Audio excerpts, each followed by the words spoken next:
Bismillahirrahmanirrahim and Assalamu alaikum my dear students. I am Rifo Jahan from Learning with Rifo Jahan YouTube channel. So as you all know that we are discussing chapter number 13 gases exchange. So today the topic of our discussion is lung capacities. जैसा कि आपको पता है कि हम इस chapter के तकरीबन इख्तिताम तक पहुंच चुके हैं.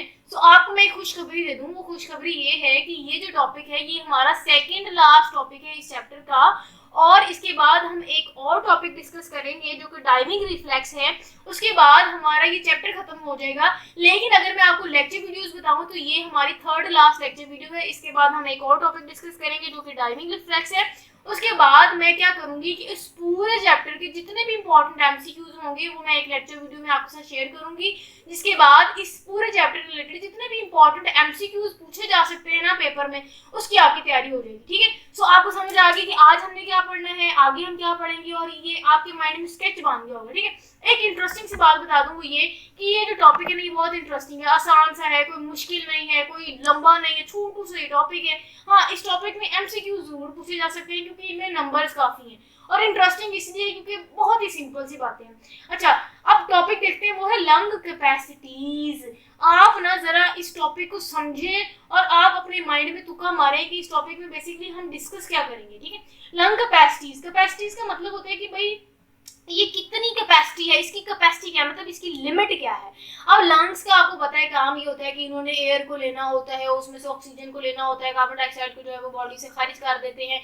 तो लंग्स की जो कैपेसिटी है, लंग्स का काम ये है कि इन्होंने एयर को लेना होता है. तो कैपेसिटी भी ये होगी कि कितनी मैक्सिमम एयर जो है वो लंग्स जो नॉर्मल साइज का, जो आप कह सकते हैं जितना प्रॉपर फुल साइज का लंग्स होते हैं, उनमें कितनी कैपेसिटी होती है एयर को स्टोर करने की. ठीक है. अच्छा जी, उसके बाद हम देखेंगे इस टॉपिक में कि नॉर्मल कंडीशन में जब हम रेस्ट पोजीशन में हैं या जब हम सो रहे हैं तब कितनी अमाउंट में हम ऑक्सीजन को, या कितनी अमाउंट ऑफ एयर हम जो है वो अपटेक कर रहे होते हैं, या फिर जब हम एक्सरसाइज करते हैं या कोई हार्ड एक्सरसाइज करते हैं या कोई मुश्किल काम कर रहे होते हैं, तब जो रेट ऑफ रेस्पिरेशन है या रेट ऑफ ब्रीथिंग है, कितनी अमाउंट ऑफ एयर जो है वो लंग्स उसको स्टोर कर रहे होते हैं. फिर हम देखेंगे रेशो, ये क्या रेशो होती है एयर की अंदर जाने की और क्या परसेंटेज होती है एयर की बाहर आने की. ठीक है. अच्छा जी, उसमें फिर हम देखेंगे कि स्पेसिफिकली ऑक्सीजन की क्या परसेंटेज आने जाने की और कार्बन डाइऑक्साइड की क्या परसेंटेज है. ठीक है. इनमें कुछ हमने डिटेल डिस्कस करनी है. लास्ट में मैं आपके साथ ये जो है वो डिफरेंस शेयर करूंगी. फिर ये क्वेश्चन जो है वो शॉर्ट मैंने मेंशन कर दिया कि इस तरह पूछी जाती है. अच्छा, अब हम जो है ना वो प्रॉपर अपने टॉपिक की तरफ आते हैं. बहुत कहानियां हमने बोल ली. ठीक है. अब ऐसा है कहते हैं कि जो ह्यूमन का जो अडल्ट है, मतलब ह्यूमन बीइंग में भी जो अडल्ट है, क्योंकि अडल्ट्स में हम कहते हैं कि प्रॉपर साइज जितना लंग्स के होने चाहिए वो ऑब्टेन हो जाती है, क्योंकि बच्चों में साइज छोटा होता है, जैसे जैसे वो बड़े हो रहे होते हैं उनका साइज बड़ा होता है, और अडल्ट्स में एक ऐसी स्टेज आती है जब जितने लंग्स ने साइज लेना होता है उतना ले लेते हैं. तो नॉर्मली जब अडल्ट्स के ह्यूमंस में फुली इन्फ्लेटेड लंग्स की बात करें ना, तो उनकी अगर हम लंग्स की कैपेसिटी की बात करें तो वो 5 लीटर की जो एयर है उसको स्टोर कर सकते हैं मैक्सिमम. ठीक है. अच्छा जी, अब रेस्ट पोजीशन में हम देखते हैं कि कितनी एक्सचेंज होती है. ठीक है. एयर तो कहते हैं हाफ ऑफ ए लीटर, कि सिर्फ हाफ ऑफ ए लीटर को हम एक्सचेंज करते हैं जब हम नॉर्मल रेस्ट पोजीशन में, हमारा कोई जोर नहीं लग रहा होता या कोई हम हार्ड एक्सरसाइजेज नहीं कर रहे, तो जस्ट 0.5 लीटर की जो है वो हम एक्सचेंज कर रहे होते हैं एयर को. ठीक है. अच्छा जी, अब हम बात करते हैं, अगर कंडीशन चेंज करते हैं, हमने नॉर्मल की बात की, सोने की बात की, अब हम कहेंगे कि ड्यूरिंग एक्सरसाइज, ये जब हम एक्सरसाइज कर रहे होते हैं तब कितनी वॉल्यूम की एयर जो है वो लंग्स के अंदर जाती है या बाहर जाती है.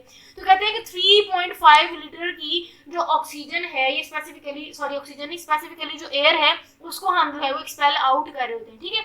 अच्छा जी, इन अदर वर्ड कहते हैं, दूसरे वर्ड में अगर हम बोलें तो इनमें 3.5 लीटर की जो एक्सरसाइज के दरमियान की जो एयर है वॉल्यूम, उतना वो अंदर जाता है लंग्स की. ठीक है. उनमें से यूटिलाइज होने के बाद 1.5 लीटर की जो है वो वॉल्यूम ऑफ एयर को हम एक्सपेल आउट कर देते हैं. नहीं समझ आई? मैं समझाती हूँ. कहते हैं कि जब हम एक्सरसाइज कर रहे होते हैं तो हम सांस ज्यादा खींच रहे होते हैं. क्यों? मैं आपको बता देती हूँ. जब हम नॉर्मल है ना तो हमारे मसल्स हमें कोई इतना परेशान नहीं होते, ना उनको कोई इतनी एक्सरसाइज करनी पड़ती है, ना उनको कोई बहुत ज़्यादा ऑक्सीजन चाहिए होती है. ठीक है. हाँ, लेकिन जब हम एक्सरसाइज करते हैं ना तो हम अपने मसल्स को वर्किंग पोजीशन में लेके आते हैं. बहुत ज़्यादा जब वर्किंग पोजीशन में आते हैं तो उनको ऑक्सीजन की ज़रूरत होती है. अब ज़्यादा ऑक्सीजन की अमाउंट को लेने के लिए इंसान के कारण होता है कि एक्सरसाइज के दौरान सांस ज़्यादा खींचते हैं. वो सांस हम इसी तरह से ज़्यादा खींचते हैं क्योंकि हमें ज्यादा से ज्यादा ऑक्सीजन चाहिए. अब ज्यादा ऑक्सीजन चाहिए तभी तो हम सांस लेंगे, क्योंकि ऑक्सीजन तो बाहर से अंदर जानी है. सो ज्यादा स्पीड से हम फिर सांस को अंदर लेके जाते हैं या एयर को अंदर लेके जाते हैं, ताकि हमारी जो ऑक्सीजन की नीड है जो इस टाइम ज्यादा बढ़ चुकी है ड्यूरिंग एक्सरसाइज वो पूरी हो सके। समझ आ गई? तो 3.5 लीटर जो है वो हम ड्यूरिंग एक्सरसाइज अंदर लेके जाते हैं और 1.5 लीटर जो है उसको हम बाहर फेंकते हैं, क्योंकि हमें यूटिलाइज होने के बाद इतनी बच जाती है जो कि हमें नहीं चाहिए, वो हम एक्सपेल आउट कर देते हैं लंग से।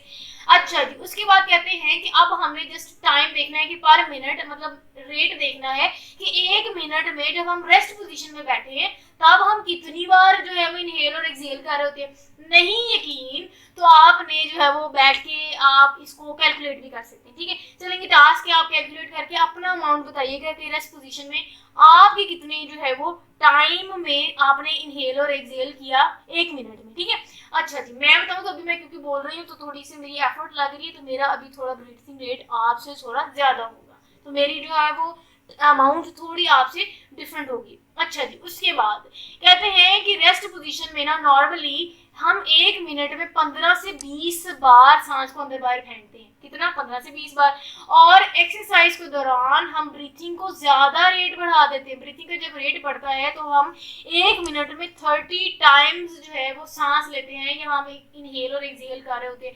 क्यों वैल्यू में वेरिएशन आई, क्यों वैल्यू जो है वो वेरी हुई, वो इसीलिए क्योंकि मैंने आपको बता दिया कि एक्सरसाइज में मसल्स को ऑक्सीजन की ज्यादा जरूरत होती है। ज्यादा जरूरत होगी तो बाहर से ज्यादा एयर को जो है वो अंदर लेके जाएंगे, इसका मतलब हमारा जो ब्रीथिंग रेट है वो ऑटोमेटिकली ज्यादा हो जाएगा। यहाँ तक समझ आएगी? उसके बाद हमने मजीद कुछ डिटेल डिस्कस करनी है, वो ये है कि कहते हैं कि जब हम सांस ले रहे होते हैं तो इंक्रीज हो जाता है हमारा जो रेट है वो इंक्रीज हो जाता है, हमारा सांस भी इंक्रीज होता है ड्यूरिंग जो है वो एक्सरसाइज। वो क्यों? क्योंकि मैंने अभी आपको बता दिया कि ज्यादा हमें ऑक्सीजन की जरूरत होती है और फिर हम सांस भी फिर ज्यादा तेजी से लेते हैं, एयर को भी ज्यादा तेजी से अंदर फेंकते हैं। क्यों? क्योंकि हमारे ब्लड को ऑक्सीजन की जरूरत होती है, क्योंकि ब्लड ने जहाँ जहाँ मसल्स तक जाना है उसको ऑक्सीजन देनी है। ये वजह है कि हमें ज्यादा ऑक्सीजन चाहिए होती है ब्लड में, हम फिर ज्यादा सांस ले रहे होते हैं ताकि हम जो है वो एक्टिव मसल्स को जो सप्लाई है वो पूरी कर सकें। ठीक है, ड्यूरिंग एक्सरसाइज। अच्छा जी, उसके बाद होता ये है कि अब जब आप एक्सरसाइज कर रहे हो तो आप सांस अंदर भी खींचते हो तो बाहर भी खींचते हो। मतलब कि एक्सरसाइज के दरमियान हमारी बॉडी में या ब्लड में कार्बन डाइऑक्साइड की अमाउंट भी ज्यादा होगी, जाहिर है। ठीक है, क्योंकि आप बाहर से एयर लेके जा रहे हो जिसमें आपके बॉडी में कार्बन डाइऑक्साइड भी आ रही है, ऑक्सीजन भी आ रही है, आपकी बॉडी में भी कार्बन डाइऑक्साइड की अमाउंट ज्यादा होती है एज कम्पेयर टू इन्वायरमेंट। तो जब आप ज्यादा ऑक्सीजन को ले रहे हो तो जाहिर है ज्यादा कार्बन डाइऑक्साइड को बाहर फेंकना पड़ेगा। ठीक है, तो ये वजह है कि हमारी जो ब्रीथिंग रेट है वो फास्ट और डीप हो जाता है ड्यूरिंग एक्सरसाइज, ताकि हम जल्दी से जान छुड़वा सके कार्बन डाइऑक्साइड से और ज्यादा से ज्यादा ऑक्सीजन ले सके। पहले बड़ी बात। अच्छा जी, नेक्स्ट कहते हैं कि हम इनकी कंपोजिशन भी देखेंगे कि क्या चेंज आता है कंपोजिशन में ड्यूरिंग एक्सरसाइज या फिर नॉर्मली, या फिर जब आप इनहेल कर रहे होते हो या फिर एयर को एक्सहेल कर रहे होते हो, वो हम जो है वो टेबल भी देख लेते हैं। उसके बाद कहते हैं कि केमिकल कंपोजिशन हम देखेंगे कि जब आप इंस्पायर कर रहे हो या एक्सपायर कर रहे हो, जब चीज़ों को आप बाहर फेंक रहे हो या आप इनहेलेशन कर रहे हो या एक्सहेलेशन कर रहे हो, तब क्या जो है वो कंपोजिशन में वेरी आती है। वो सारी की सारी बातें या तामझाम जो है वो आपको इस ब्लॉग में समझ आ जाएगी। ऐसे है कि अगर हम ऑक्सीजन की बात करें तो हम जो है वो ऑक्सीजन को कितने परसेंट में इनहेल करते हैं। ऐसा है कि 21% ऑक्सीजन को हम बॉडी के अंदर लेके जाते हैं, लेकिन यहाँ आपने बात समझनी है वो ये कि इतनी जितनी हम अमाउंट में ऑक्सीजन लेके जाते हैं इतनी तो हमें चाहिए भी नहीं होती। हमने कह दिया कि हमारे लंग्स की जो कैपेसिटी है वो जस्ट 5 लीटर की है, उससे ज़्यादा हम नहीं कर सकते। ठीक है, सो 21% जो है वो हम इनहेल करते हैं, उसके बाद 16% जो है वो हम एक्सहेल कर देते हैं, क्योंकि इतनी हमें चाहिए ही नहीं है। तो आप देख लीजिएगा इसमें 5% का जो है वो गैप आता है। अच्छा जी, उसके बाद कार्बन डाइऑक्साइड की बात करें तो कार्बन डाइऑक्साइड हम बहुत कम अमाउंट में ले रहे होते हैं या इनहेल कर रहे होते हैं। वो कितनी अमाउंट है? 0.04, लेकिन जो एक्सहेल कर रहे हैं उनकी परसेंटेज देखिए कार्बन डाइऑक्साइड की, वो है 4%। कहाँ 0.04, कहाँ 4%, कितना ज्यादा अमाउंट में इंक्रीज आया हुई है, क्योंकि एक्सपेल जो है वो एयर में हम कार्बन डाइऑक्साइड को ज्यादा कर रहे होते हैं। ठीक है, अच्छा वाटर वेपर की बात करें, जब हम सांस लेते हैं तो हम वाटर वेपर्स को भी अंदर लेके जाते हैं, क्योंकि हमारे इन्वायरमेंट में नमी होती है।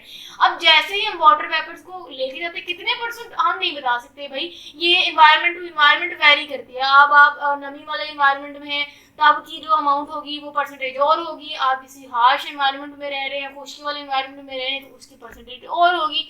हाँ, लेकिन आप एक्सहेल की बात करो तो कोई भी इन्वायरमेंट हो उसमें एयर की या वाटर वेपर्स की सैचुरेशन हो जाती है, तो वो सैचुरेटेड आप फिर उस वाटर वेपर्स को सैचुरेशन करने के बाद उसको कह सकते हैं सांस से एक्सपेल आउट कर रहे होते हैं, जिसमें हम देखने को मिलता है। मैं आपको एग्जांपल देती हूँ कि आप सैचुरेशन का मतलब है कि जब आप वाटर वेपर्स को लेके जा रहे हो तो सैचुरेटेड वाटर वेपर्स जो है वो आप बाहर खारिज कर रहे होते हैं। आपने नोट किया होगा कि आप जब शीशा साफ करो, ये आप जब सांस को बाहर फेंक दो इस तरह, मैंने आपको बाकायदा करके दिखा। इससे क्या हुआ, जब आप ऐसे करते हो तो आपने नोट किया होगा कि शीशे में ना थोड़े थोड़े वाटर वेपर्स आ जाते हैं, ठीक है, नमी बाहर आती है, उसको वाटर वेपर्स कहते हैं। सर्दियों में नहीं यकीन तो आपने एग्जाम्पल जो है एक्सपेरिमेंट करके देखना है कि सर्दियों में ना वाटर वेपर ज्यादा होते हैं तो शीशा पूरी तरह से गीला हो जाता है। बहुत सारे बच्चों ने इसे किया भी होगा, हंस रहे होंगे सुन के। खैर, अब नाइट्रोजन की बात करें तो जब हम सांस में लेके जाते हैं तो नाइट्रोजन की अमाउंट भी हमारी बॉडी में जाती है जब हम सांस ले रहे होते हैं। हाँ, कितनी परसेंटेज की जाती है, क्या हमें नाइट्रोजन की जरूरत होती है, क्या हम उसको अपने पास रखते भी हैं, ये जितनी हम लेते हैं उतनी खारिज करते हैं, ये जितनी मैंने बातें की आपको आंसर पहले समझ आ गया होगा वो ये कि हम 79% नाइट्रोजन को बॉडी में लेके जाते हैं, लेकिन हमें इसकी 1% इतनी चुटकी सी भी जरूरत नहीं होती। हम 79% इसको कहते हैं चल दफा हो भाई, चल निकल मेरी जिंदगी से, हम 79% है उसको फेंक देते हैं। तो ये कंपैरिजन जो है ये पूछा जा सकता है। मैंने आपके साथ ब्लॉग भी शेयर कर दिया, आसान भी कर दी जिंदगी आपके लिए, और नीचे मैंने आपके साथ क्वेश्चन भी शेयर कर दिया। This is all for today, यही था हमारा आज का लेक्चर। आई होप आपको बहुत अच्छे से समझ आई होगी। नहीं आई तो कोई बात ही परेशानी हो ना, कमेंट सेक्शन किस लिए होता है, क्वेश्चन पूछिए मेरे से, मैं आपको जवाब दूंगी और बहुत जल्दी जवाब देती होती मैं। और हाँ, अगर आपको समझ आई हो, आपको मेरा अंदाज अच्छा लगा हो, या फिर आपने मुझे कुछ सजेशन देनी हो तो आप कमेंट सेक्शन में जरूर बताइएगा, जिससे मैं मोटिवेट होंगी और मजीद चेंजेस आपके लिए लेके आऊंगी। हाँ, लास्ट में ये जरूर कहती हूँ कि चैनल को सब्सक्राइब कीजिएगा, बेल आइकन जरूर प्रेस कीजिएगा ताकि इससे रिलेटेड जितनी भी न्यू नोटिफिकेशन हो वो बर वक्त आप तक पहुंच जाए। अब अल्हम्दुलिल्लाह हम इसके बाद एक लास्ट टॉपिक डिस्कस करेंगे, डाइविंग रिफ्लेक्स। उसके बाद हमारा ये चैप्टर खत्म हो जाएगा। Till then you all have to stay connected. अपना बहुत सारा ख्याल रखिएगा। मुझे दीजिए इजाजत। अल्लाह हाफिज।